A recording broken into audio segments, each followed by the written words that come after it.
పిల్లరా, దేవునికి రెండూ తెలుసు.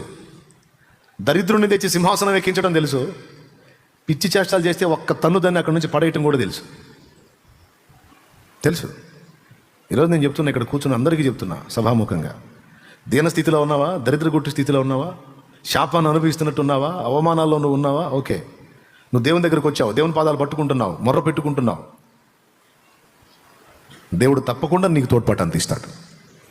తప్పకుండా ఆయన నీ కొమ్ము హెచ్చిస్తాడు తన చిత్తమును బట్టి.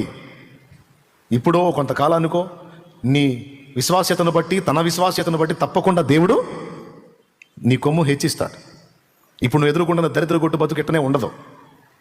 ఎందుకంటే ఆయన పాదాలను ఆశ్రయించావు, ఆయన దగ్గర మొరపెట్టుకుంటున్నావు కనుక నిన్ను కరుణింపక మానడో, నిన్ను ఆశీర్వదించక మానడో, నిన్ను వర్ధిల్లింప చేయక మానడో, నిన్ను ఎత్తిపట్టక మానడో, తప్పకుండా ఆశీర్వదిస్తాడు, తప్పకుండా హెచ్చిస్తాడు. అయితే